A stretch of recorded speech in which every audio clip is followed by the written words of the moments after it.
The second hand jerks forward, a tiny click in a quiet room, and you feel a faint tremor under your ribs, as if some far engine has just started. You cannot touch time, yet it leaves fingerprints on everything. It sifts color from a leaf. It buries footprints under snow. It etches a teacup ring into the varnish of a desk. Here is a paradox that refuses to sit still. You live inside something you cannot point to. If time is real, where does it live? If it is not, why does it bruise the world? Look closer. A wristwatch glows on a nightstand, its face a small moon, steady and patient. Beside it lies a photograph that has not changed in 10 years. In that still image, a child hangs in mid-laughter above a swing. Dust glints in the lamp beam like slow snow. Out the window, the sky is a black well with scattered silver at the bottom. You raise the watch to your ear and listen. The sound is not time. It is a machine trying to imitate a river it has never seen. The larger question knocks. What if the river is an illusion? What if time is not moving past us at all, and we are the ones drifting through something that does not flow? We call one thin blade of reality the present. Then we declare all other blades are gone or not yet. But if that is true, why do the deepest equations march just as calmly backward as forward? Why do the rules hesitate to crown a single special moment called now? A careful experimenter carries two perfect clocks into two different rooms. One sits a few floors higher than the other. After days of humming patience, they are reunited. They disagree by a whisper. Another pair are made. One flies in a narrow loop above the clouds, while its twin waits among steel cabinets and fluorescent light. When the traveler returns, the pair are still family, but not identical. The differences are tiny, but tiny and real are the same species in physics. Reality has placed a thumb on the scale. In plain terms, time is less like a current that carries us and more like a landscape that shifts under our feet. You and I have felt this without instruments. A minute near a hospital bed is not the same animal as a minute under July rain. A slow afternoon with a sick child opens into a cavern. An hour in a room of laughter collapses to a spark. The clock on the wall does not budge, and still you know the truth. Seconds are not all born equal. The mind is a poor calendar, but a great seismograph. There is a rule that favors mess. Hot coffee cools, smoke spreads, a dropped glass shatters. You never see the cracks leap back into a glistening hole. This rule does not ask a clock for permission, it counts possibilities. The world prefers arrangements that can be made in many ways. It drifts toward them with stubborn patience. That slow drift paints an arrow where the deeper laws do not. If you could play the movie of your day backward, you would smell the lie at once. Heat would pour into lukewarm air for no reason. Crumbs would gather to rejoin the loaf. Your thoughts would fold into silence. The mind knows when the tally of possibilities has been reversed. The puzzle widens. The quiet rules written in nature treat yesterday and tomorrow like two doors of the same shape, but the rooms we live in refuse that symmetry. How can both stories be true? One path out of the knot is to accept that all moments may exist together. The book is printed. We read it in order because the ink of disorder dries in one direction.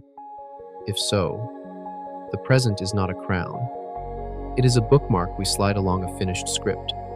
Now another question slips in like a shadow. If the book is already printed, can a reader ever step from one page to another out of order?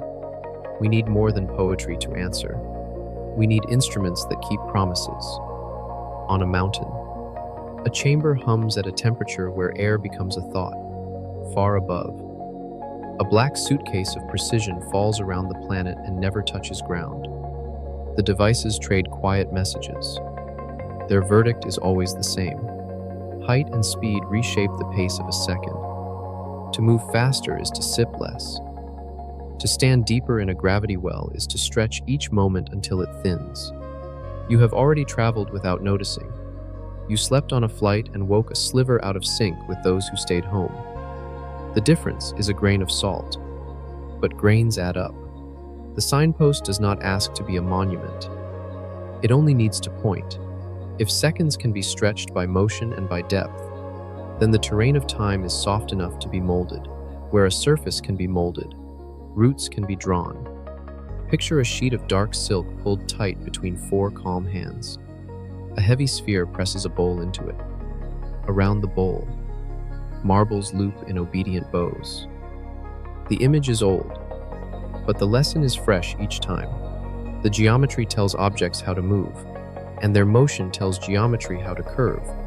Now ask a stranger to pinch two far corners of the silk and fold them until they kiss. The marbles that could never meet do so in a heartbeat. The sheet is the world. The fold is an instruction to cheat distance without breaking any speed law. You are not moving faster than light. You are moving your neighborhood. If such a fold can be made, the clock inside the fold will learn a new dialect of time. Months inside could rhyme with centuries outside. A ship riding that fold would feel no crushing shove, because locally it is still. The storm is in the fabric, not in the cabin. Yet the bill for such a voyage is steep, to stack the world into new shapes. You must pay in pressures and fields beyond any torch we have built. Some calculations demand a kind of fuel that refuses to behave like normal stuff. It would push where everything else pulls. We have small hints that emptiness is not empty. In a vacuum chamber, two simple plates feel a tiny kiss where no air presses. The effect is a scratch on stone, faint but there for those who bother to look. The mind does not wait for factories. It runs ahead and stares over the ridge. If time is a landscape, perhaps there are tunnels. If it is a weave, perhaps there are stitches that jump the loom. A tunnel would be no place at all. It would be a missing corridor between two doors. Step here, step out there. The danger is the same as with bridges in a storm. The structure hates to stay open. The fabric wants to heal. You would need supports that push against the healing itself. You would also need a way to keep travelers safe from the shrapnel of the universe as the door swings. Imagine a pair of doorways made together like twin frames. Carry one on a long, fast journey. Let it sit in a deep well of gravity. Bring it back beside the first. Now, the two mouths are out of step. Walk through the older mouth and leave by the younger one. And you have stepped into a different timestamp on the same street. There is a limit that refuses to budge. You cannot go to a time before the doorway existed, because there was no corridor to walk through. Even so, a boundary can be a backbone, not a cage. Paradoxes crouch in the hallway as soon as you consider stepping back. What happens if you send a message to your earlier self that stops you from sending the message? The story knots itself. Some suggest that every attempt to cut the thread is already woven into the fabric. You become the cause of the event you tried to erase. Others suggest that there are many shelves in a larger library. When you touch a page, you step into a volume that shares a chapter with ours but then veers. Each answer saves one rule by spending another. We will need rules we can test. Not only stories that feel tidy. Human scale keeps the compass honest. Picture a mug of tea cooling on a sill, steam leaving in tight spirals. Think of morning sunlight pouring through a window and drawing warm stripes across the face of a clock. Hear the far whine of a jet as a case of instruments rides the thin edge of sky. Feel a faint pressure at your ears as an elevator climbs. In each scene, the pace of seconds adjusts by a hair. The hairs add to threads. The threads become a braid strong enough to pull on. If the pace of time can be tuned, there is hope for travel that is not fantasy. The project would ask us to be surveyors before we play engineers. We must map where seconds change their slope, detect how motion cools the flow, test how depth stretches memory, measure how light marks the path when the ground itself is bent. The questions are sharp. How much tilt can we create without tearing the cloth? Which slopes are safe to walk? What instruments can listen without disturbing what they hear?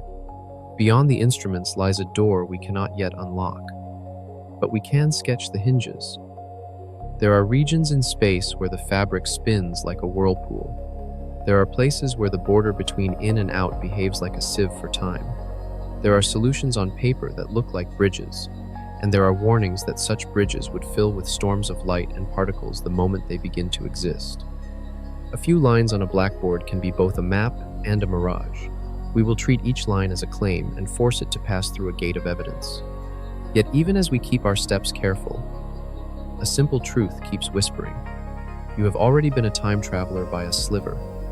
So has anyone who has flown, or climbed, or lingered near a mountain lake, while a friend remained at sea level. A lab balanced on a granite shoulder can prove it with numbers that refuse to lie. The amounts are small, but small truths sit on the same throne as large ones. If you can alter the count of seconds by any amount, you can seek to alter it by more. If the pace of time is a dial, nothing forbids us from trying to build the hand that turns it. What would it feel like to walk through a door that opens into a different page of the same city? The smell would be the same. The wind would be the same. A bus would hiss to a stop beside a curb that remembers your shoes. The difference would sit in the wall clock above the station map. The numbers would have slipped. Your phone would crawl for a signal from towers that had not been built. A friend would answer with a voice both familiar and older. You would stand very still and listen to your own breathing. The world would not announce that you had arrived. Only the count of seconds would. There are reasons to fear that door as much as to crave it. If there is a way to speak across years, there is a way to abuse that speech. If there is a corridor through the weave, there is a way for storms to travel it too. The act of folding the cloth might light a beacon that no one knows how to turn off. Not every line we can draw is a line we should step across. So the study is not a heist against nature. It is a courtship. We will ask often and accept refusal when it comes. Somewhere, a bell signals the start of a long experiment. A shutter clicks in a lab where air is clear as glass. A rack of cooled metal hums like a choir. On a hillside, a small dome opens and stares at a star that sets time for a whole world. Under the sea, a cable counts the heartbeat of light over a continent. Devices that do not sleep keep telling the same rumor in different accents. Time is local. Time is shaped by motion. Time is bent by depth. If that is true, the impossible thins. We will walk the ground. We will set markers. We will let theory and measurement argue until one of them is tired. We will be strict with claims and gentle with hopes. We will use pictures when pictures help, and numbers when numbers steady the hand. The goal is not to promise that you will shake hands with your younger self. The goal is to learn where the fabric yields and where it refuses, to learn which doors are painted and which are real. The room is quiet again. The second hand moves. A breeze lifts the corner of the photograph. The watch face gleams like an obedient moon, far away. A chamber in a mountain exhales a thin white fog, and a suitcase in orbit falls forever. If you press your ear to the silence, you can almost hear the archive of tomorrow beginning to write itself, one cautious line at a time. If this story reshapes your sense of time, like and subscribe to the Quiet Universe channel. We begin with the fabric itself, where space and time braid into one surface that can bend. Imagine standing at the edge of a desert, made not of sand, but of silence. Each grain is a moment, and the wind that moves across it is not weather, but gravity itself. The vastness feels empty, yet every shimmer hides a structure so intricate that it stitches everything together. This is where the idea of time stops being a line on a calendar and becomes something more physical, more tangible, even if you can never touch it. For centuries, people thought space and time were separate, the stage and the script. Space was the arena where planets spun and light traveled. Time was the drumbeat that kept the rhythm of events. But early in the last century, that neat division cracked open. The deeper we looked, the more the stage began to bend with the actors. The background was no longer passive. It moved, flexed, and curved, as if the universe were breathing. Close your eyes and picture space as a smooth sheet of black silk stretched tight across the cosmos. Stars, planets, and everything with weight press against it. where a heavy body rests. The silk dips. Around those dips, lighter objects circle in graceful orbits, not pulled by invisible strings but following the slope of the fabric itself. This simple image hides an astonishing truth. Gravity is not a force pulling from a distance. It is the natural path that things take through curved space and time. When the idea first appeared, it sounded absurd. How could something as vast as time curve? Yet the evidence arrived again and again. Starlight bending around the edge of the sun during an eclipse, the subtle precession of Mercury's orbit, the tiny delays of signals passing near massive planets. The map of the universe began to ripple with proof that space and time were not separate. They were one entity, space-time, stitched together like threads in a single cloth. At its core, this fusion of space and time means that motion and gravity are no longer independent. Move fast enough, and you distort the very tempo of your existence. Stand deep enough in gravity's well, and you slow your own clock. What we used to call the flow of time is only our local rhythm within this fabric. Every point in space carries its own tempo, every star its own beat, every observer a slightly different melody. Now consider this: if time and space are joined, then the map of the universe is not drawn on a flat page. It is drawn on a flexible sheet that stretches, folds, and even ripples. Those ripples are not metaphors. We can detect them. When two massive black holes collide, they send waves through the fabric of space-time, stretching and squeezing it as they merge. Instruments like LIGO and Virgo can feel those waves as faint tremors. Smaller than the width of an atom, the universe shivers, and we feel it on Earth. Think of the implication. The cosmos is not still.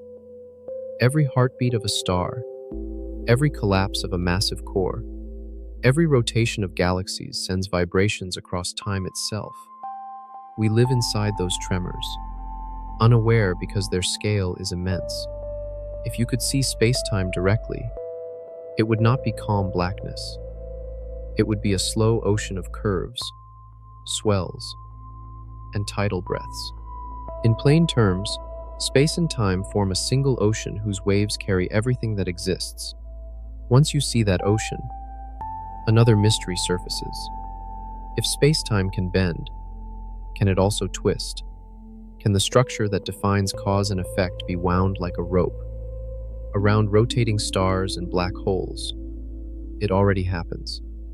The spin of a massive object drags space-time around with it, a strange effect known as frame dragging. In the vicinity of a fast-spinning black hole, space itself rotates.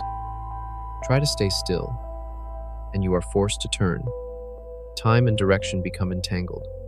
This dragging is more than a curiosity. It reveals that motion and gravity are different faces of the same coin.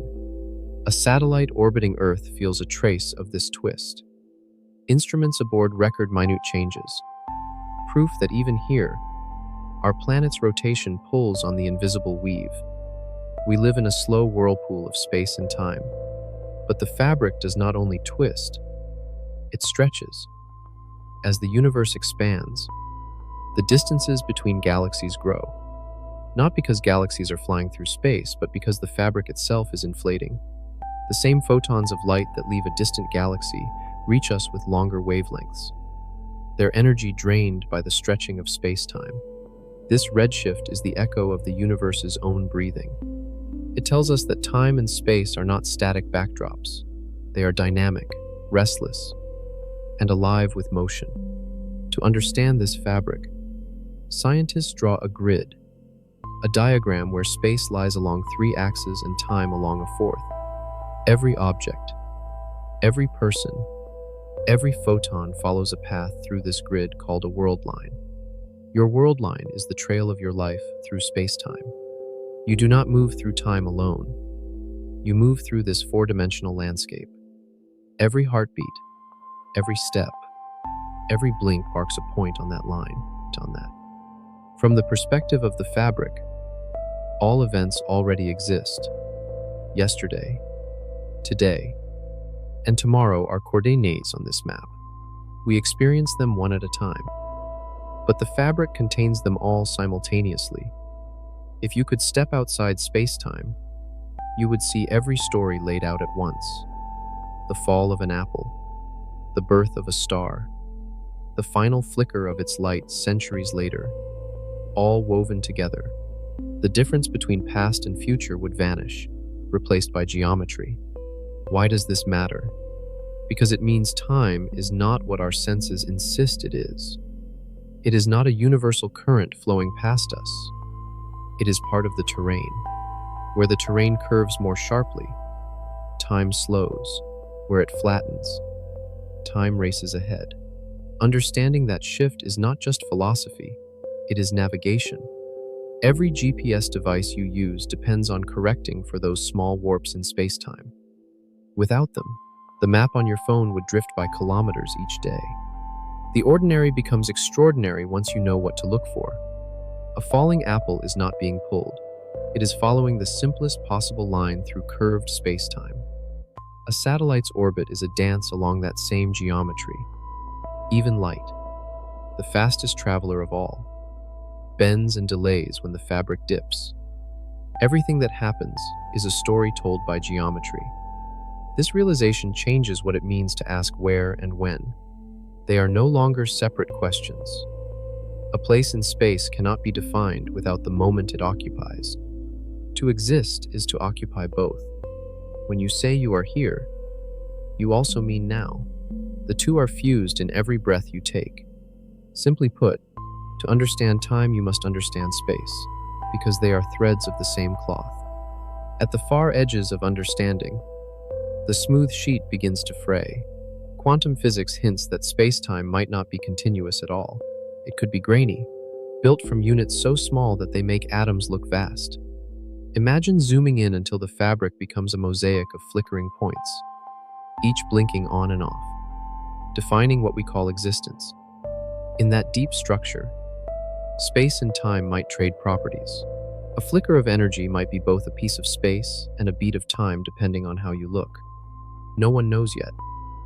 The mathematics suggest possibilities, but proof is distant.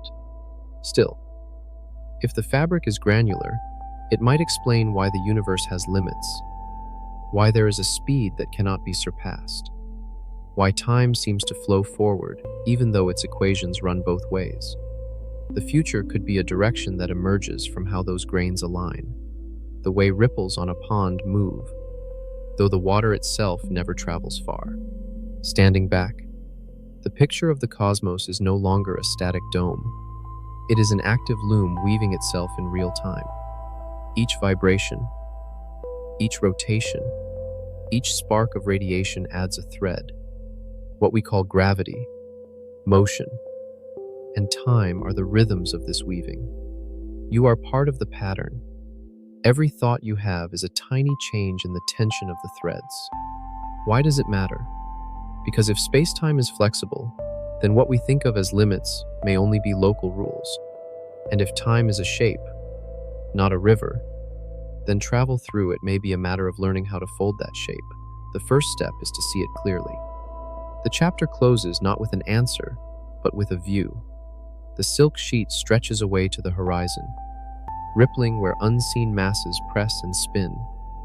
Somewhere in that curvature lies the key to slowing, bending, and perhaps navigating time itself. And as the light fades across the cosmic fabric, a new question begins to rise about what it feels like when the flow stops and we start to move through it deliberately. Time feels like a current that carries us. But what if the current is only an idea? You feel it in the morning when the light slides across the wall, when your phone alarm splits silence into before and after. You feel it again when a leaf browns, when your shadow lengthens, when the clock scolds you for being late. Every sense tells you that time moves forward and that you move with it. Yet every experiment that tests the world insists otherwise.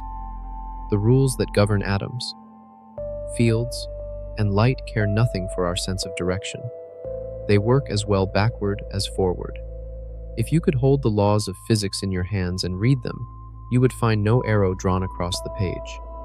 The The mathematics are blind to what you call yesterday and tomorrow. A film reel of the universe would make equal sense played in reverse. Suns would gather from dust. Eggs would reform. Ash would shape itself into wood. Only your memory protests. You know this world. You know that glasses shatter. People age. And rivers never climb back to their source. Somewhere between the symmetry of the equations and the asymmetry of experience lies the secret of time's illusion. In plain terms, nature's laws do not know which way time goes, but our lives do. This illusion begins not in the stars, but in the smallest details. A cup of hot tea cools because its heat escapes into the air. Energy spreads until it cannot be gathered again. The grains of disorder multiply, while order becomes rare. This is the law of entropy, the quiet accountant of reality. It measures how many ways the parts of a system can be arranged without changing what we see. The higher the count, the greater the disorder. The world loves disorder because disorder has more room to exist. Entropy explains why you can mix milk into coffee but never unmix it. Why smoke rises but never curls back into the candle. Why an old photograph fades but never sharpens on its own. In every case, the system moves toward states that can happen in more ways. The arrow of time is the tally of all those possibilities increasing. It does not come from gravity or motion. It comes from counting. You can test this with something simple. Drop a puzzle on the floor. The pieces scatter into hundreds of combinations. Only one of those combinations is the complete picture. The odds of the pieces returning to their perfect fit are astronomically low. The system prefers chaos. That preference defines the direction we call forward. Entropy gives time a sense of purpose that the laws of physics lack. Without it, nothing would age, burn, or decay. Memory itself would have no foundation. You would experience moments in no particular sequence. Existence would be a frozen mosaic of possibilities without order. But because entropy climbs, we have story, sequence, and consequence. The future is simply the set of states that have not yet reached maximum disorder. Why does this matter? Because it means the passage of time is not built into the universe's code. It is an emergent feature of how things interact. The arrow of time rises from statistics, not decree. Like wind forming from countless molecules in motion, the flow of time is the large-scale illusion created by small-scale rules. It is real to us because we are large creatures made of countless tiny parts. Simply put, time's flow is a mirage built by entropy, yet without it, there would be no experience at all. Look again at your memories. Each one is a physical state of the brain, a pattern, etched by chemical change. Those changes are one way. They cannot easily reverse. You can remember the past because the traces remain in low entropy form. You cannot remember the future because those traces do not yet exist. In this way, your consciousness is an arrow pointing in the same direction as entropy. You do not ride the river of time. You are built to face downstream. If you were made of perfect reversible particles that never lost information, you might perceive both directions equally. To such a being, past and future would blur. Cause and effect would dissolve into symmetry. The laws of physics allow such a perspective, but biology does not. Life itself depends on entropy to separate moments. Without it, energy would stop flowing, and metabolism would end. Here is a thought experiment. Imagine a recording of your day. When played forward, coffee pours, sunlight grows, laughter begins. Played backward, the liquid leaps into the pot, shadows retreat, and words return to mouths. Both sequences are consistent with the physical laws, but only one feels right. The other feels haunted. The reason is not that physics forbids reversal, but that entropy does.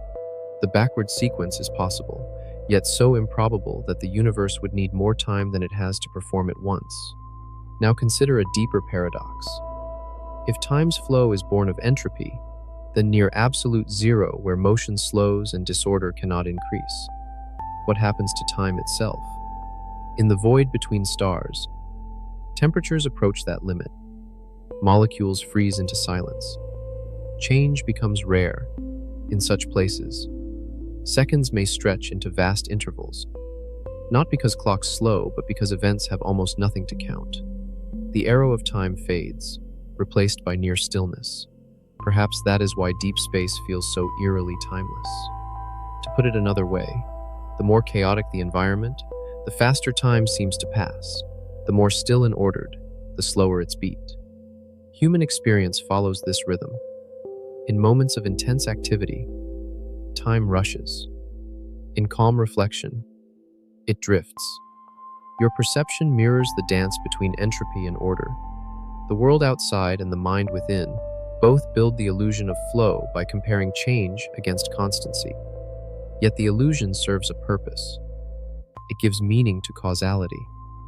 Without a sense of direction, events could not build upon one another. There would be no learning, no growth, no evolution. The illusion of flow is the scaffolding on which reality constructs narrative. It is the reason a seed becomes a tree and not the other way around. Still, the illusion cracks under close scrutiny. Physicists can write equations that describe a universe where all moments coexist. In that picture, the present is not a moving slice through time, but one coordinate among many. The idea is sometimes called the block universe. Everything that has happened and will happen exists simultaneously. We simply experience it as motion because consciousness lights one point at a time, like a torch moving across a mural. Why does this view disturb us? Because it removes choice. If all moments exist already, where is free will? But the illusion of flow might be precisely what creates the feeling of decision. The mind interprets the sequence of fixed events as options unfolding.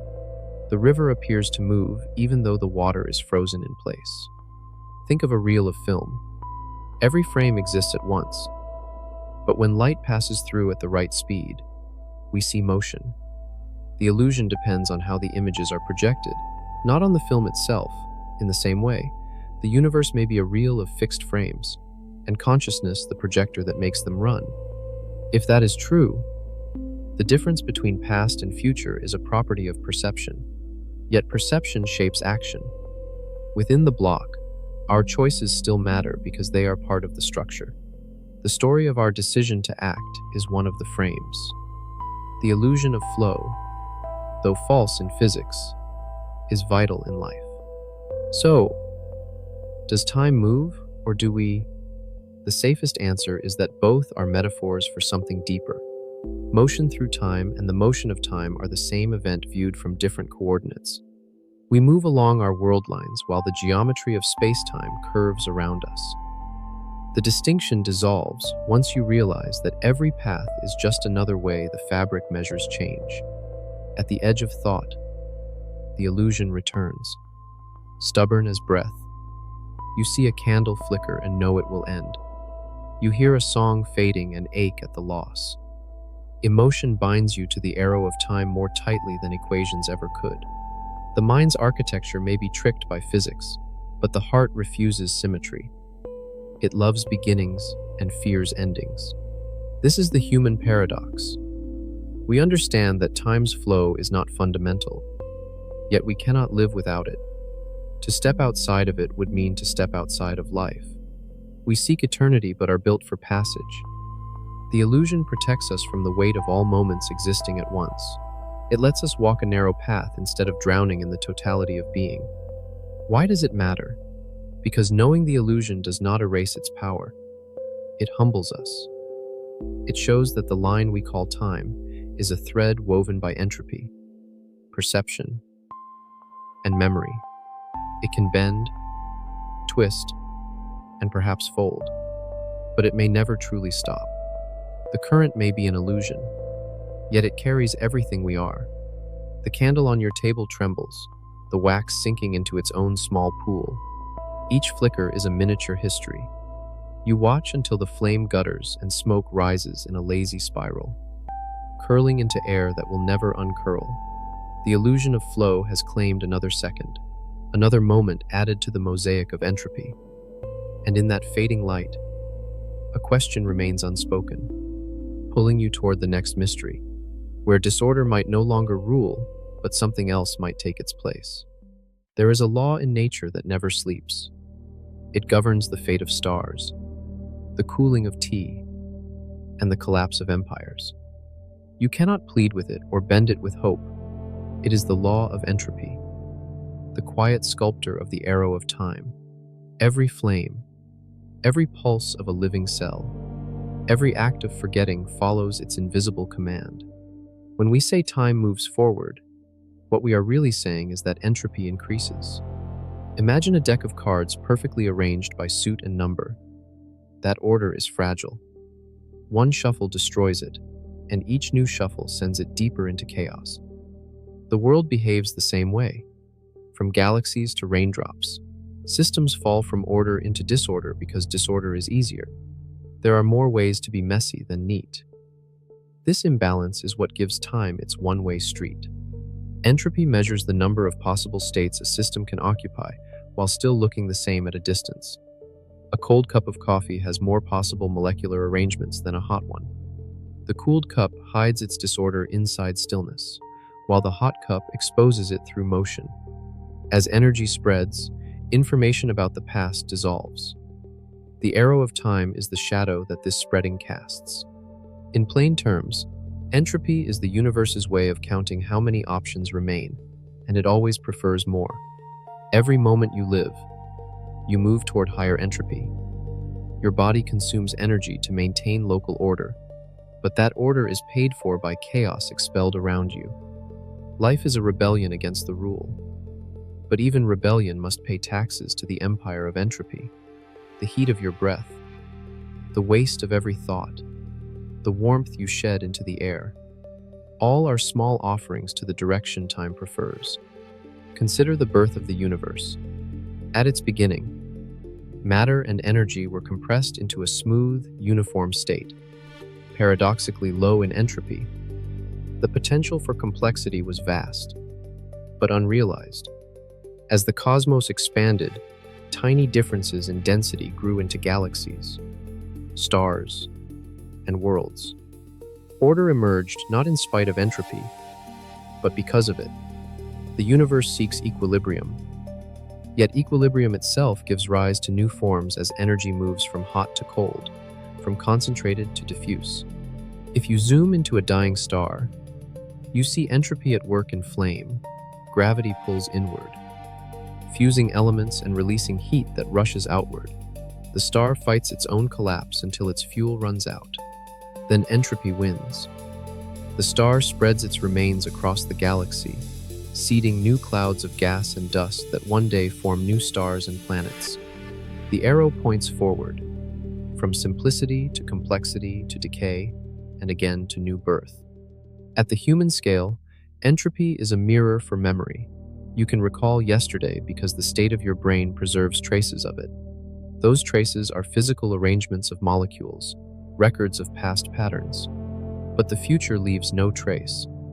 You cannot remember what has not yet been written because the marks do not exist. Entropy moves in one direction, and memory follows it like a faithful shadow. Why does this matter? Because it tells us that the past is the portion of the universe with fewer options left open. The future is the part with options still available. This is why the past feels solid and the future fluid. In a sense, time's flow is the experience of possibility collapsing into history. There is a second, subtler face of entropy, one that deals with information. When you lose track of details about a system, you gain entropy. The universe behaves as though knowledge and order are twins. Information theory tells us that losing bits of data about a system is equivalent to increasing its disorder. The forgotten is always more probable than the remembered. Every lost word, every faded photograph, is another small increment of entropy.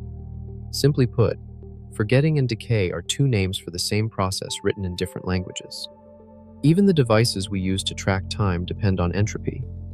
An atomic clock keeps rhythm because its atoms release energy as they change state, surrendering order to maintain precision. Your computer measures seconds through oscillations of quartz that shed heat into their surroundings. The most accurate clocks in existence still obey the law. They trade microscopic disorder for macroscopic stability. The very act of measuring time consumes it. When we speak of the arrow of time, we mean the direction in which entropy grows. But is that direction absolute? In theory. If you could reverse all velocities and interactions in a closed system, you would make entropy shrink. The glass would reassemble. The ash reform into paper. The tea grow hot again. The equations allow it. The universe does not. Any smallest imperfection in reversal restores the march toward disorder. The odds against sustained reversal are so vast that they may as well be infinite. To put it another way, the universe does not forbid backward time. It simply makes it impossible to organize. There are, however, pockets where entropy momentarily decreases. Every act of life is one. A sprouting seed gathers scattered molecules and shapes them into a stem, leaves, and fruit. A galaxy gathers gas to forge stars. A mind organizes chaos into understanding. These are local victories purchased by exporting disorder elsewhere. The seed releases heat. The galaxy emits radiation. The mind burns glucose. Entropy's ledger always balances, but within its accounts, beauty blooms. This balance gives rise to something profound. The arrow of time is not only a tale of decay, it is also the story of structure rising against that decay for brief moments. Civilization itself is an island of low entropy surrounded by the ocean of cosmic randomness. Each invention, each memory, each poem carved into a stone tablet is a defiance that glows for a while before it fades. The glow is worth studying, for it tells us how matter resists oblivion, if only temporarily. At the level of cosmology, entropy explains why the night sky is dark. The energy of starlight is spread thin across vast distances, diluted into background radiation. As the universe expands, wavelengths stretch, and light loses energy. The heavens grow colder, sliding toward equilibrium. One day, even stars will exhaust their fuel, and black holes will evaporate through quantum whispers. What remains will be a uniform sea of faint particles, an endless quiet where no difference survives. Time will still exist mathematically, but without change, it will lose meaning. The arrow, having reached its destination, will vanish. Why does it matter to know this? Because entropy is the clock beneath all clocks. It measures the universe's hunger for equilibrium and our own fight against it. Every creative act is a momentary pause in the drift towards sameness. Entropy makes decay inevitable, but it also makes motion, heat, and life possible. Without it, nothing could evolve. Think of a candle burning in a dark room. Its flame consumes order and turns it into light, sound, and warmth. Each flicker is energy scattering, yet the beauty of that light depends on the same process that guarantees its end. The candle burns down because the universe prefers variety to concentration. The arrow of time is painted in wax and flame. At its core, entropy is not the enemy of life. It is the backdrop that makes life remarkable. The struggle against disorder defines existence. Without the arrow, there would be no direction for stories, no rhythm for hearts, no rise and fall of breath. We are the brief patterns that emerge in the current before it carries us away. If you step outside on a winter night and watch your breath vanish into air, you are witnessing the arrow at work. Molecules scatter. Heat dissolves. Energy spreads. You can trace the motion for a second or two, then it merges with the vast, unseen dance of thermodynamic balance. That disappearing vapor is time made visible. The arrow of time points forward not because it must, but because forward is the direction of forgetting. And in every moment of loss, something new becomes possible. The universe erases itself to write again. The candle on the table burns lower. Its small sun bends the shadows in the room. Each wave of heat moves outward, carrying memory with it. Entropy is patient. but within its reach, sparks of order still ignite. The next step in our journey will follow one of those sparks, the fragile kind born in orbit, where a traveler once proved that time itself can be stretched by speed and distance. Long before science fiction dreamed of glowing machines that could skip through centuries, a man already drifted a few milliseconds into the future. He did not step through a portal or press a switch. He simply orbited Earth. His name is unimportant now. What matters is that his body, clock, and heartbeat all experience time more slowly than ours. When he returned, the difference was almost invisible, a handful of milliseconds. Yet it was proof that time travel, in a limited sense, is not a fantasy, but a measurement. The effect is called time dilation. It is not magic. It is a prediction of Einstein's special relativity, confirmed over and over with precise instruments. The rule is simple but strange. The faster you move through space, the slower you move through time compared to someone standing still. To travel quickly is to borrow from your future. Each second you experience becomes slightly longer than a second on the ground. Imagine two identical clocks. One remains in a laboratory, shielded and still. The other is mounted on a high-speed jet. When the jet returns and the clocks are compared, the one that flew has ticked fewer times. The difference might be small, but it is measurable. The moving clock has lived less. This is not a mechanical glitch. It is nature adjusting for the geometry of space-time. In plain terms, motion bends the way time passes, slowing it for those who travel fast. Now picture a satellite orbiting Earth. It circles the planet thousands of times, each loop moving at nearly 8 kilometers per second. Its onboard clock also runs slow compared to one on the surface.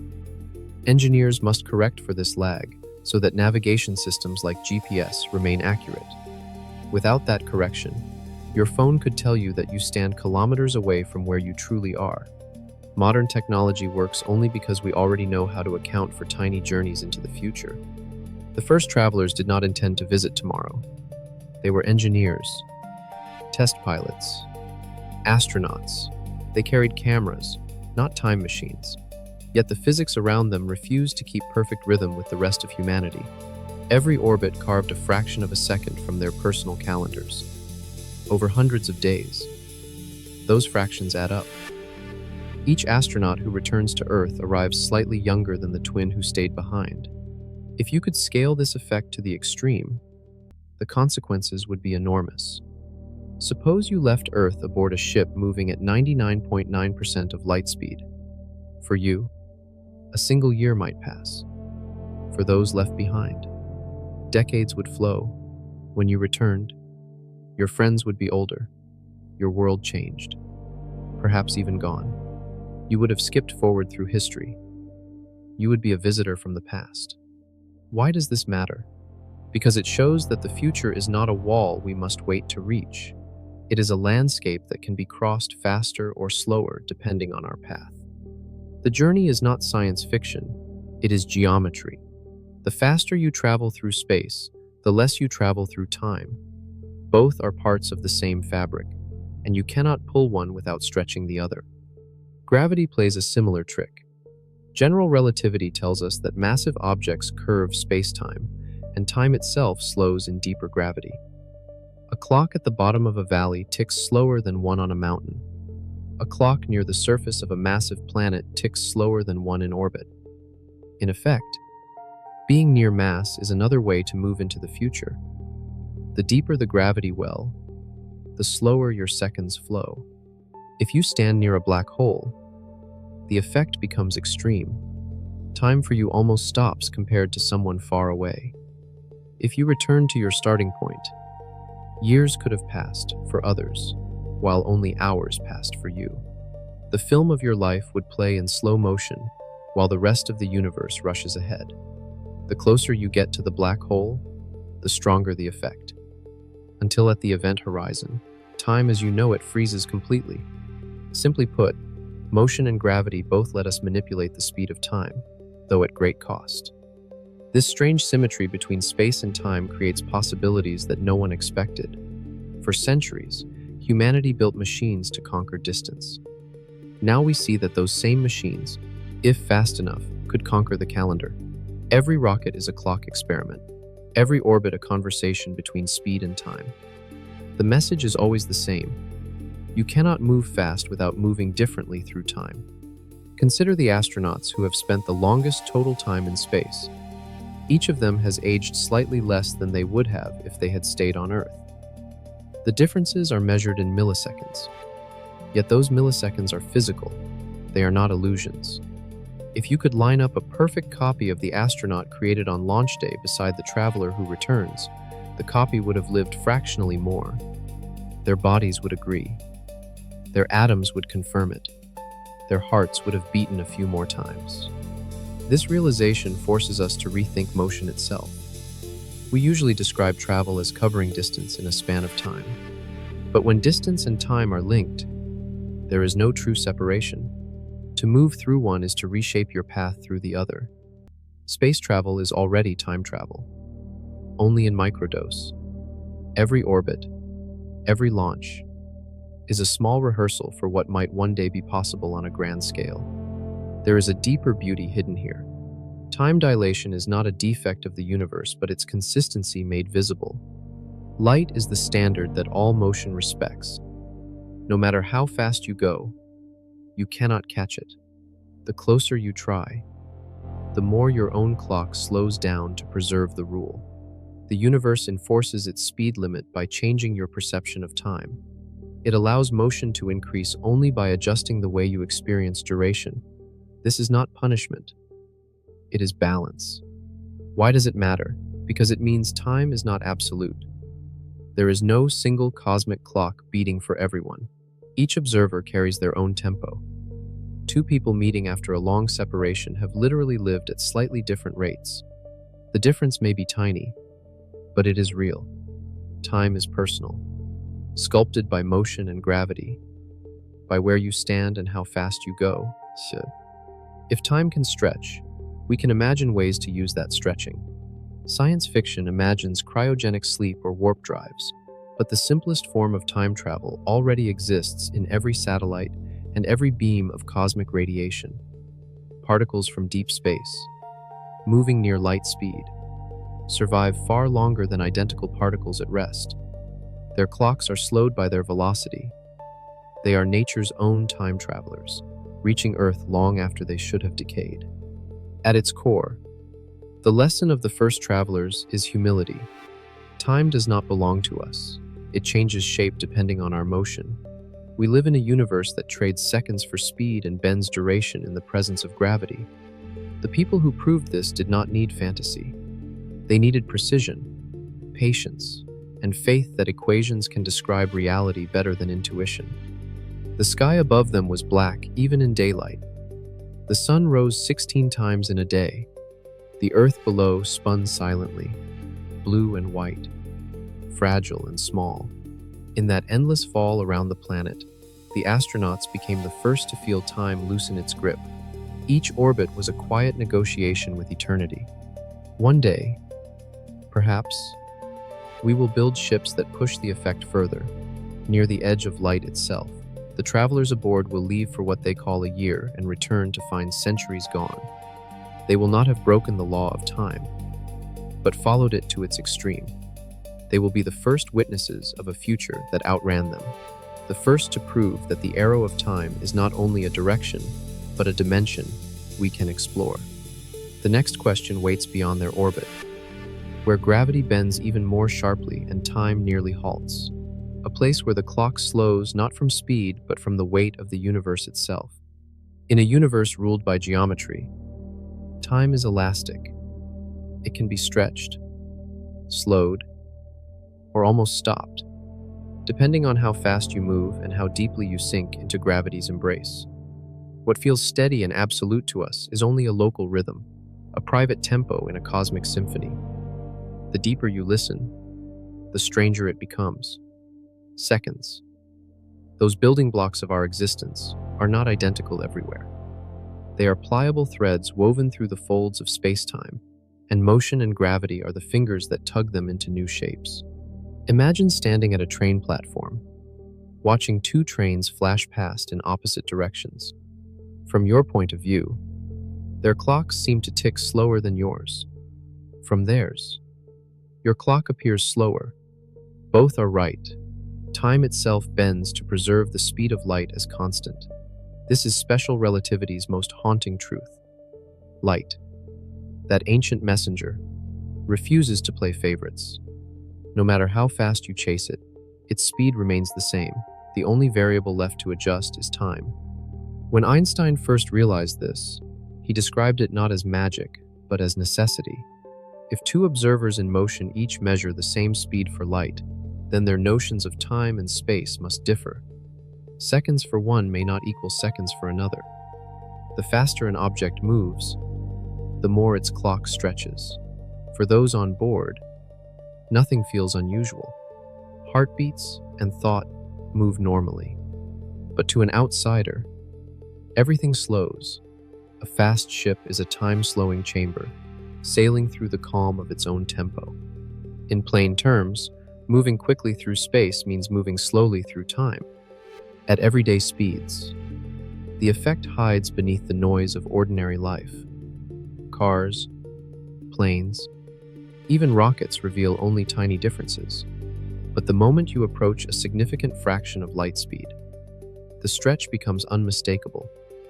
Imagine a spacecraft accelerating until it nears the cosmic speed limit. To its crew, a year of travel might feel perfectly normal. Back on Earth, decades could pass. For those who stay, the travelers have jumped into the future, carried by motion itself. The same principle holds in reverse. If you could slow to near standstill relative to the universe's great expansion, time for you would race ahead compared to those still moving. Speed and time are twins in opposition. Gain one, lose the other. The equations that define this trade are simple in form, but immense in consequence. They remind us that no clock exists alone. Each beats in context, shaped by its motion through the woven fabric of space and time. Now shift your focus from speed to gravity. General relativity expands the lesson, revealing that mass curves spacetime and that time runs slower where gravity is stronger. Near a massive planet, second hands crawl, climb higher away from its pull, and they quicken. Gravity and velocity are two faces of the same distortion. Where space bends, time stretches. Picture two identical clocks, one resting at sea level, the other atop a mountain. After several days, they are compared. The higher clock has gained a few billionths of a second. Though both tick steadily in their own frames, their experiences of time are no longer the same. It is not the air, the temperature, or the mechanical differences that cause it, but the geometry of space-time itself. The mountain clock is farther from Earth's center of gravity, living in a region where the fabric is slightly less curved. It moves through time a little faster because it feels less of the planet's weight. Simply put, gravity slows time because it bends the stage on which events occur. This bending is more than a concept. It has been measured repeatedly, with atomic clocks precise enough to detect shifts within a single day. It is built into the calibration of satellites, navigation systems, and deep space missions. Without these corrections, our technology would wander, our maps would drift, and communication with spacecraft would lose synchronization. The most familiar conveniences depend on the most exotic truths. If you stand on the surface of a massive world like Jupiter, the difference would be dramatic. Seconds there would run slower than on Earth. The heavier the planet, the deeper the curve in space-time, the more stretched your seconds become. Descend toward a neutron star, where matter is crushed into densities beyond imagination, and you would find yourself watching the universe outside race ahead. Look away for an hour, return your gaze, and distant galaxies might have aged millennia. The stronger the gravity, the more it pulls on the fabric of time itself. To put it another way, gravity is the architect of tempo, setting the pace of reality everywhere it rains. At its most extreme lies the black hole, a well so deep that even light cannot climb out. Approaching its edge, The event horizon. Time behaves as if it is running out of breath. To an outside observer, an object falling in appears to slow infinitely, frozen at the brink. To the object itself, nothing special happens. It crosses the horizon, carried forward into darkness. The two realities coexist. Time from one view is stretched until it stops. From another, it continues unbroken. The film Interstellar captured this effect vividly, though dramatized. On a planet orbiting close to a supermassive black hole, 1 hour equaled 7 years back on Earth. The cause was gravitational time dilation, a direct outcome of the curved geometry. That fictional hour has a scientific foundation. Time near immense gravity flows differently because the geometry of space and time demands it. The equations predict it, and the observations confirm it. Why does this matter? Because it shows that time is not universal. There is no single clock for the cosmos. Each region carries its own tempo, shaped by motion and mass. What we call a second is only a local measure. Across the universe, there are countless versions of the second, each valid where it is, each slightly out of step with the rest. The flow of time is a mosaic, not a river. At this point, you might wonder how these distortions affect daily life. The truth is that you experience them constantly, though you rarely notice. When you climb stairs, you age a little faster than someone who stays on the ground floor. When you fly across an ocean, your watch gains a few nanoseconds compared to one at rest. The differences are too small to matter to the body, but to instruments, they are clear. Every movement, every height, every moment under gravity's pull is a negotiation between seconds. The practical consequence is that every clock must define its own reality. The global positioning system uses satellites that orbit high above Earth, where gravity is weaker and time runs faster. Engineers must slow those satellite clocks slightly before launch so that, in orbit, they match the pace of Earth-bound clocks. Without that adjustment, your navigation would drift by kilometers each day. Our mastery of movement and measurement depends on understanding the stretch of seconds. The implications go far beyond technology. They suggest that time travel is not merely speculation, but a gradient we already traverse. When an astronaut returns from orbit a few milliseconds younger, they have crossed a border between tempos.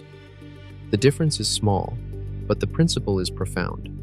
Speed and gravity are tools that can, in theory, be refined to widen the gap, to turn those milliseconds into minutes, then years. Why does it matter? Because the stretch of seconds is proof that time can be shaped. It teaches us that the limits we feel are not absolute. The same laws that make clocks slow also keep light steady, planets stable, and life possible.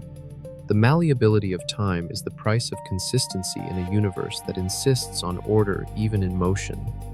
If you stand on a mountain at dusk and watch the shadow climb the valley, you are watching gravity's slow influence on light and time, the fading color, the slanted beams. The hush that follows are part of the same equation that governs black holes. Every sunset is a gentle reminder that motion and gravity weave together the tempo of our lives. The idea of stretching seconds may feel abstract, yet it is deeply human. You have felt it when fear slowed time, when love sped it up, when grief froze it entirely. Those sensations are the mind's echo of the universe's deeper truth. Time is flexible because it must be, and we are built in its image. At its core, relativity is not a theory of distance, but of relationship. Time and space are partners, adjusting to keep the laws of physics the same for everyone. When you move, you trade space for time and time for space. When you fall into gravity, you trade freedom for slowness. The exchange never breaks. It only balances. The stretch of seconds is the universe, keeping its promises. The next step is to ask what happens when we try not just to stretch time, but to fold it. If speed and gravity can bend seconds into longer threads, could they also bring distant moments together? The idea seems impossible, yet hidden in the equations of relativity lies a faint hint that the folds might already exist, waiting to be crossed. There are moments when equations begin to look like architecture. Their lines twist into corridors. Their symbols open into doors. In the equations of general relativity, one such door appears a bridge that links two distant points in spacetime. It is called a wormhole, but the name hides its elegance. It is less a tunnel dug through the universe than a fold in its very fabric, a shortcut through the geometry that defines existence. To imagine it, picture the universe as a great sheet of paper. On one edge is a distant star, on the other, our own sun. To travel from one to the other the long way, you must trace the curve of the sheet across light years of empty space. But if you fold the paper so that the two stars touch, then a simple pinprick connects them. The line between them is not a path through space. It is a bypass through geometry itself. That is the essence of a wormhole, a structure permitted by Einstein's equations, though never yet observed. In theory, it could connect regions of space, or even of time. The mathematics allows it. Nature remains silent on whether it has built such bridges. In plain terms, a wormhole is a tunnel in space-time that can join two faraway locations, and perhaps two different moments. The idea first arose from a simple curiosity. If gravity curves space, could two extreme curves meet and join? Einstein and his colleague Nathan Rosen explored this question in 1935 and found that the equations did allow such a link, now known as the Einstein-Rosen bridge. It was unstable, collapsing too quickly for anything to cross. But the concept lingered. Later physicists reimagined it as a dynamic structure, one that might remain open with the right kind of support. That support would have to be exotic matter, a substance with negative energy density, something that pushes outward instead of pulling inward. Negative energy sounds like a paradox, yet traces of it appear in quantum theory. In a phenomenon called the Casimir effect, two metal plates placed very close together feel a faint attraction caused by fluctuations in the vacuum. Between them, the energy density is slightly less than in the surrounding space, as if emptiness itself carries a pressure that can vary. If this effect could be magnified, it might supply the exotic matter needed to stabilize a wormhole, but no known process can create it on the scale required. Why does this matter? Because the existence of even one stable wormhole would rewrite our understanding of distance and causality. It would mean that the vast separation between stars is not an unbreakable wall, but a foldable map. It would mean that the universe contains corridors where cause and effect might loop in unexpected ways. To put it another way, a wormhole would allow us to turn distance into geometry, and geometry into travel. Imagine entering such a corridor. You would not feel motion. You would not see stars streak past. Space itself would rearrange around you. Step forward, and the destination would bloom like a reflection forming on still water. Inside, gravity and time might behave in ways that defy every instinct. Light could curve upon itself. Signals could echo before they were sent.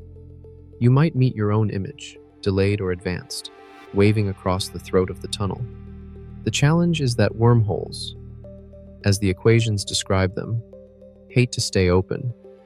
The instant they form, gravity forces them shut, collapsing the tunnel faster than anything could pass through. To hold one open would require energy that resists compression, a kind of cosmic scaffolding made of negative pressure. Some theories suggest that quantum fields could provide this support, at least for a brief moment. Others argue that the turbulence of particles would destabilize any such bridge the moment it was born. Still, researchers continue to test the mathematics, exploring whether traversable wormholes might exist naturally. Some think they could form from pairs of black holes connected by a hidden interior. Others propose that at the smallest scales, space-time itself may be riddled with tiny, fleeting wormholes, quantum tunnels flickering in and out of existence. Most are far too small for anything larger than a particle to use, but they might represent the raw fabric from which larger bridges could be engineered. If such bridges exist, they could also connect not only distant places but different times. Suppose one end of a wormhole remains still, while the other is moved at near light speed or placed near intense gravity. Time would slow differently at each mouth. When they reunite, they would be out of sync. Step through one end, and you might emerge in the other before you left. A wormhole could be transformed into a time machine, though paradox and instability would haunt it. The equations allow it, but physics may forbid its endurance. Why does it matter? Because the wormhole unites everything we have learned so far. Space, time, gravity, and motion all fold into a single structure. It shows that the universe's geometry is not merely a background for events, but an active participant. Every curve, every stretch, every twist is a possible road if we can learn how to follow it safely. The notion of using a wormhole as transport also brings questions of energy. How much would it cost to create or enlarge one? Some estimates suggest it would require mass equivalent to that of entire planets. Others imagine smaller bridges sustained by controlled quantum effects. The energy problem remains the greatest barrier between theory and practice. In everyday language, we do not yet know how to build a tunnel through nothingness without the tunnel collapsing into itself. Yet the concept remains seductive because it connects two ideas at once: the infinite reach of the universe and the intimacy of connection. To find a shortcut through spacetime would be to turn the unreachable into the immediate. It would also force us to confront the fragility of cause and effect. If we could cross from one moment to another, would our presence alter the thread of events? Or would the universe adjust itself to keep the timeline consistent? The question has no clear answer.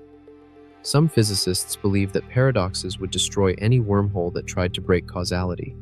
Others suspect that the fabric of spacetime is self-healing, preventing contradictions through subtle adjustments. Perhaps the universe always keeps its own story coherent, even when the chapters overlap. Wormholes also offer a metaphor for understanding distance itself. We imagine separation as absolute.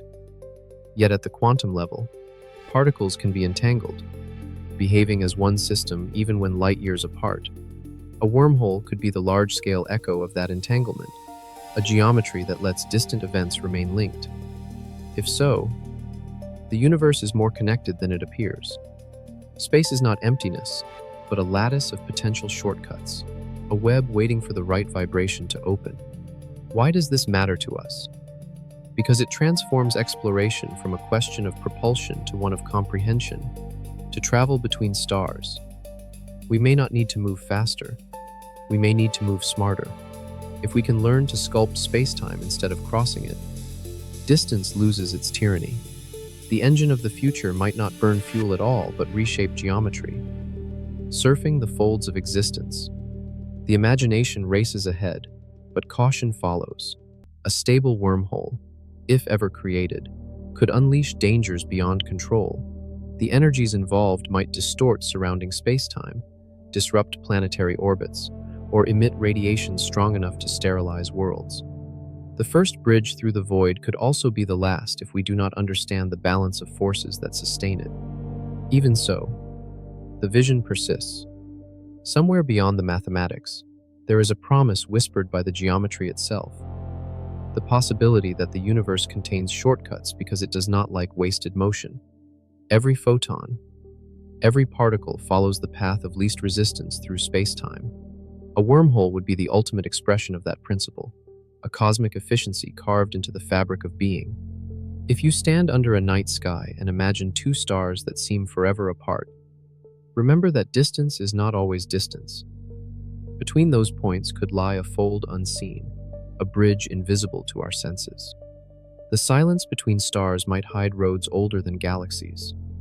The next question, then, is what happens when such a bridge begins to twist back on itself? Can time, curved through these tunnels, loop into its own origin? Somewhere within the same mathematics that birthed wormholes lies a stranger solution, one that folds not only space but time itself into a circle. The word paradox has the taste of contradiction, yet in physics it is often a signpost. It marks the place where the map folds on itself, where logic meets its own reflection and does not know which image is real. Nowhere does this happen more dramatically than in the study of time. If we could truly travel into the past, we would meet the most intimate paradoxes ever conceived. They would not just bend reason, they would threaten causality itself. The very chain of before and after that makes events meaningful. To understand the problem, imagine a simple machine. One switch sends a pulse of light through a wormhole. The other end of the wormhole returns that light to the moment 1 minute earlier. You decide to build a rule if you see the pulse arrive from the future. You flip the switch to cancel the transmission. If no pulse arrives, you send one. What happens? Logic fails. If you see the light, you cancel it, which means it was never sent, so it should never have appeared. If you do not see it, you send it, which means you will see it. The system loops without resolution. This is the essence of the grandfather paradox, rewritten in machinery rather than family. Change an event that causes your existence, and you erase the act of changing it. Physics dislikes erasure. The equations allow time travel in theory, but paradoxes warn that the universe might protect itself from contradiction through mechanisms we have yet to understand. In plain terms, paradoxes are the immune system of time, defending reality against self-destruction. To explore them seriously, physicists created a concept called the closed time-like curve, or CTC. It is a path through spacetime that loops back to its own origin. An object following that path could arrive at the point where it began, not in space but in time. Mathematically, general relativity permits such curves under extreme conditions near rotating black holes, cosmic strings, or other exotic geometries. In these spaces, time and space mix so completely that forward and backward lose their meaning. The first hint came from Kurt Gödel in the 1940s. He found a solution to Einstein's equations describing a rotating universe. In his model, the rotation of all matter creates a swirl in spacetime strong enough to wrap time into loops. Travel far enough along a certain trajectory, and you would arrive back at your starting moment. No contradiction was required. The geometry itself handled the turn. The problem was that Gödel's universe had no expansion like ours and required impossible conditions. It was a proof of concept, not a blueprint. Later, others proposed more localized versions. A rapidly spinning cylinder of dense matter could, in theory, twist spacetime around it in such a way that closed time-like curves appear. Frank Tipler imagined an infinite cylinder rotating near light speed. In its shadow, time would knot upon itself. No such object can exist as described, but the equations show that the border between science fiction and geometry is thinner than we might wish. Why does this matter? Because paradoxes force us to clarify what we mean by cause and effect. If a particle can loop through time, interacting with its earlier self, we must decide whether that interaction changes history or completes it. Some interpretations claim that events are self-consistent. Whatever happens, happens in a way that maintains the timeline. Others argue that each loop creates a new branch, a separate universe where contradictions are allowed because each outcome occupies its own domain. To put it another way, the universe may handle paradox either by refusing to change itself or by multiplying into versions that each honor a single possibility. If self-consistency holds, then free will within a time loop is an illusion. You can act, but only in ways that preserve the events already recorded.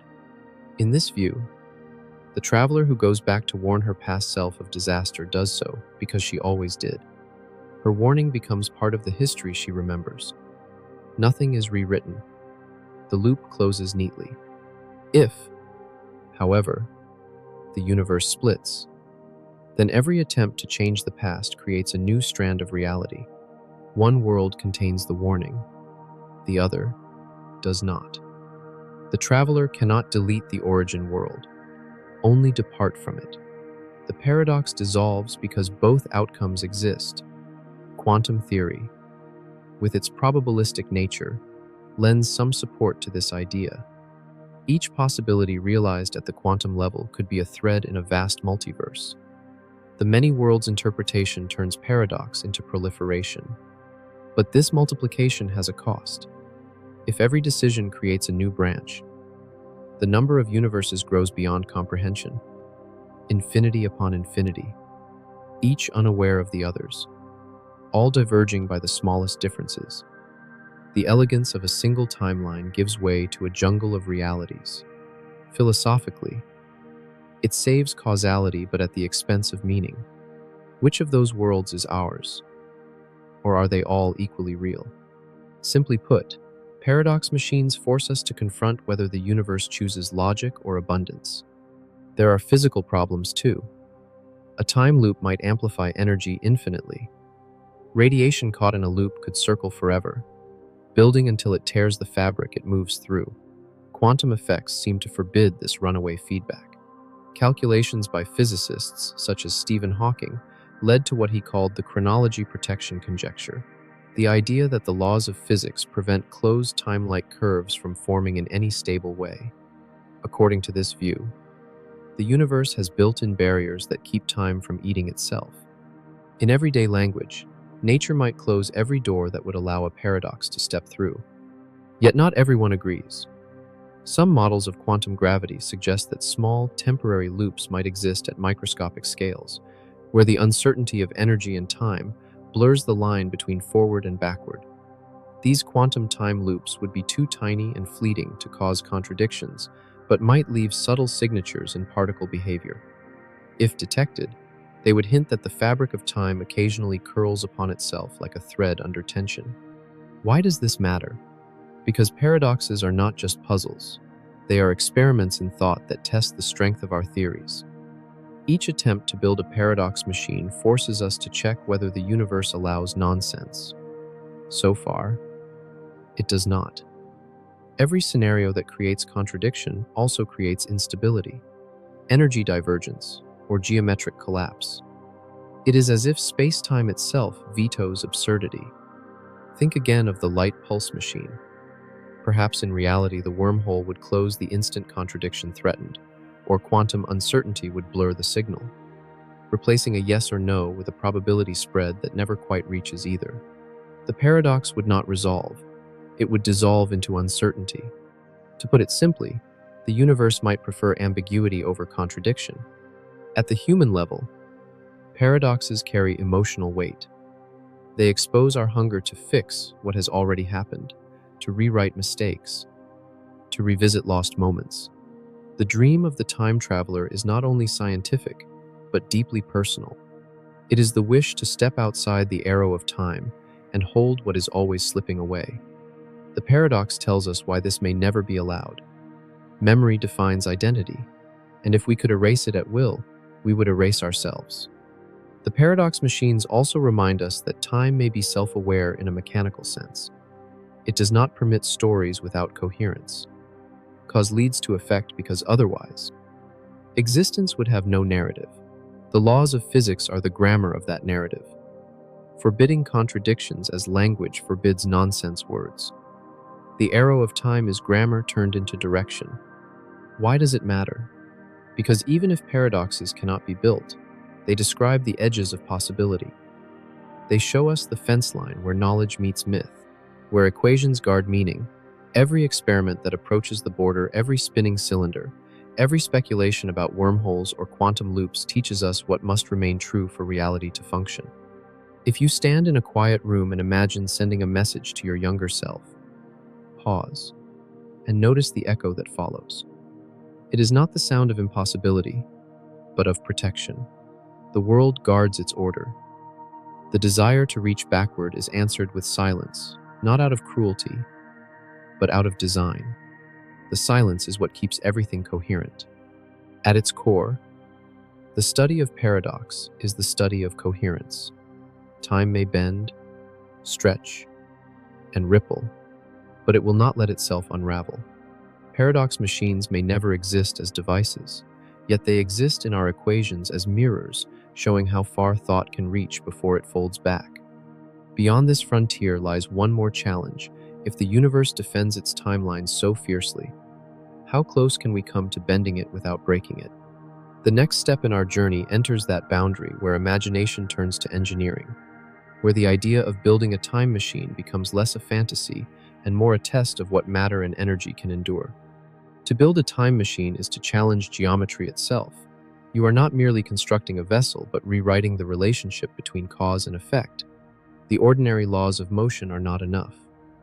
You need a way to twist the fabric of spacetime until paths through it form loops or shortcuts, bridges that connect one moment to another. The blueprint for such a device begins not with engines or metal, but with equations, silent instructions that describe how reality bends. A time engine would not travel through time in the way a ship travels through water. It would remain still within its own bubble of geometry while spacetime moves around it. The goal is not speed, but control of curvature. If you could generate the right pattern of gravity and energy, you could, in theory, guide the flow of time like a sculptor shaping clay. The problem is that clay resists, and spacetime resists most of all. Imagine the foundation first, an enormous ring of matter spinning near light speed. The rotation drags spacetime around it, twisting both space and time into vortices. This is called frame dragging. Near a rotating black hole, the effect is strong enough to pull entire worlds into its swirl.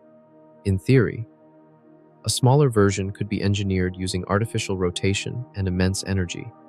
The ring would have to be so dense and stable that its own gravity would distort the region inside. Within that region, time could be made to slow, halt, or if the curvature is extreme enough, loop back. In plain terms, a time engine must not move through time, it must move time itself. To build such a structure, you would need energy on a cosmic scale. Ordinary power sources would not suffice. Nuclear fusion, chemical fuel, even antimatter would be too weak. The only known process capable of warping space-time measurably is gravity itself, and gravity is not something you can store in tanks. You would have to create artificial gravity through mass or through fields that mimic mass. Exotic matter with negative energy density is one proposal. It would push instead of pull, countering the collapse that gravity causes. If arranged in precise balance, it could hold a tunnel or ring of warped space open, allowing time to flow differently inside. Simply put, negative energy is the scaffolding of every serious time travel theory, but no one knows how to produce it in useful quantities. Still, physics does not forbid it. The Casimir effect, seen when two metal plates in a vacuum attract each other due to quantum fluctuations, shows that vacuum energy can be manipulated. Between those plates, the energy density is slightly lower than in open space. This small difference hints at the existence of negative pressure. If it can exist in a narrow gap, perhaps it can exist on larger scales, shaped by technology we have yet to imagine. Designing the time engine would involve three primary systems: containment, control, and navigation. Containment keeps the warped region stable. It would act like a magnetic bottle that prevents collapse. Control manages the energy flow, ensuring that the field remains steady without oscillations that could destroy the structure. Navigation, the most mysterious component, defines the destination, not a point in space, but a coordinate in space-time. To understand navigation, imagine space-time as a landscape with peaks and valleys. Each valley represents a slower region of time, each peak a faster one. The time engine must be able to move across this terrain without falling into a gravitational abyss or tearing itself apart. The pilot would not accelerate in the usual sense. Instead, the machine would alter its local geometry, sliding across the fabric toward a chosen coordinate. For the traveler, moments would pass normally. For outside observers, centuries could unfold in seconds. Why does this matter? Because it reveals that time travel is a question of geometry, not magic. Once you can shape space-time, you can decide how time behaves within it. The challenge is engineering, not theory. One conceptual model already exists in the form of the Alcubierre warp drive. It proposes a bubble of space-time that moves faster than light relative to distant stars by contracting space in front and expanding it behind. Inside the bubble, The traveler feels no acceleration. Time flows normally within, while outside, distances shrink or stretch. The same mathematics that allow this drive could, with different parameters, produce a time shift instead of a spatial one. The device would not break the speed of light. It would simply redefine the road.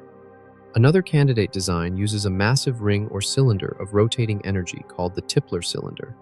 Its rotation would be so rapid that spacetime around it would twist into closed loops. Objects following those loops could return to their own past. The obstacle is scale. A true Tipler cylinder would have to be infinitely long or made of matter denser than any known material. It is a mathematical ideal, not a practical blueprint, but it shows that geometry can replace imagination with instruction. At its heart, every time engine needs two opposing forces, one to curve spacetime inward, another to hold it open. Gravity provides the inward pull. Negative energy provides the outward push. Together, they form a stable cavity in which time can be manipulated safely. The interior would act like a laboratory where seconds can be stretched or compressed at will. By varying the intensity of the fields, the pilot could determine the rate of passage slow to preserve a moment, fast to jump ahead, or balance to return to an earlier state if the curvature allows. Why does it matter?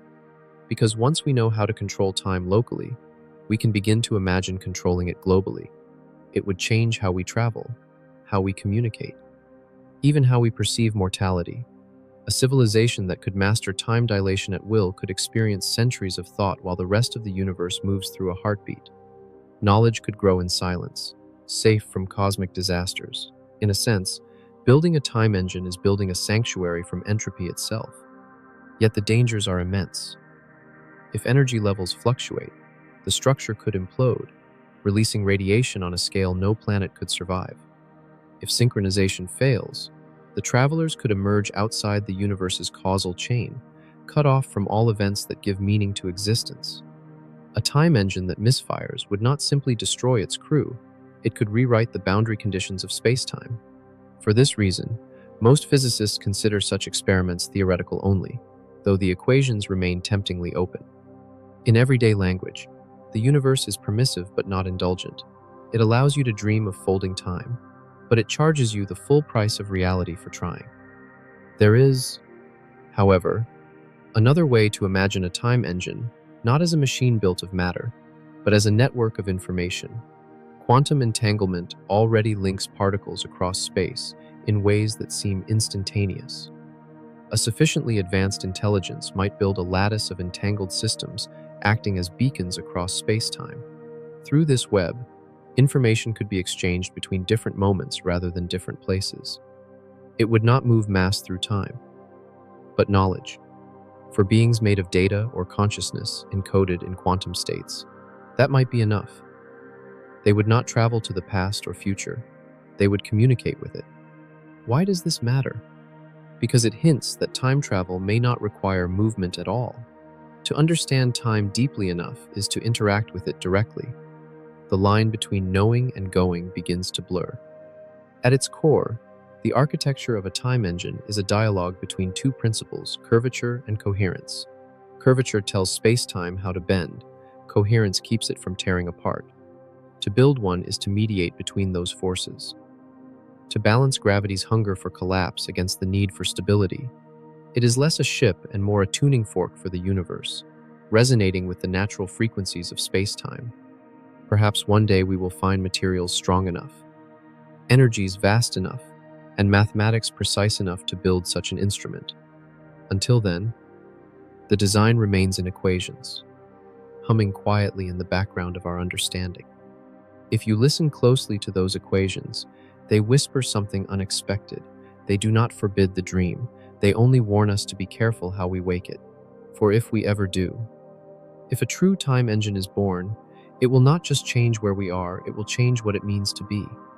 The next act will step out of theory and into reflection, to ask not how we could build a machine for time, but whether we should, and what it would mean for the creatures who live by seconds to suddenly hold eternity in their hands. There is a silence that follows discovery, the moment when equations fade and only meaning remains.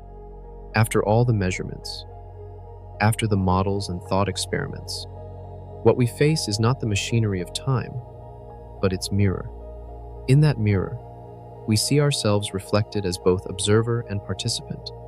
We are the only creatures we know who can feel time, who ache for it, who fear it. The universe may run on geometry, but the human heart runs on the memory of change. We began by asking if time travel was possible, and along the way, we learned that time already bends for us. Speed slows it, gravity stretches it, entropy directs it, and our perception paints it into a moving line. Yet the closer we come to mastering it, the more we sense that control is not understanding. To hold time still is to end the story that gives it meaning. The arrow of time is not our enemy, it is the script we live by. If you could stand outside time and watch every moment at once, would anything matter? Without sequence, there can be no cause, no growth, no memory. Meaning requires direction. The arrow gives weight to experience, turning fleeting instants into the shape of a life. In this way, time is not the destroyer of all things, but the reason they exist at all. In plain terms, without time's passing, there would be no story to tell and no one left to tell it. The search for a time machine is really a search for permanence. We want to return, to repair, to reclaim what has slipped beyond reach. We dream of seeing the first stars ignite, of meeting ancestors, of correcting old mistakes. But those desires reveal our deeper need to believe that the past is not truly gone. We long for assurance that what mattered once still matters now. The paradox is that this longing itself is proof that time moves forward. Memory is motion captured in consciousness, and motion is what we call living. If time could loop perfectly, would we ever learn? A universe without irreversible change would be a museum of moments, frozen and endless. It would contain everything yet mean nothing. Entropy, the great law that ensures decay, also ensures novelty. It prevents stagnation by forcing the universe to keep writing. The fading of stars is the cost of having them at all. Think of your own life as a sequence of worlds. Each decision collapses a set of possibilities into one reality. Each passing day leaves behind countless others that could have been. Those worlds do not vanish completely. They live as ghosts in memory, in regret, in hope. The human imagination is a small kind of time engine, powered not by energy, but by feeling. When you close your eyes and relive a memory, the past is rebuilt in neural sparks and chemical shadows. The future, too, begins as a thought before it takes shape in action. Why does this matter? Because it tells us that time travel already happens within. Every memory is a journey backward, every dream a glimpse forward. We carry the structure of spacetime in the folds of the brain, modeling cause and effect to anticipate survival. The ability to imagine a tomorrow different from today is the evolutionary seed of all progress. Simply put, the true time machine is consciousness.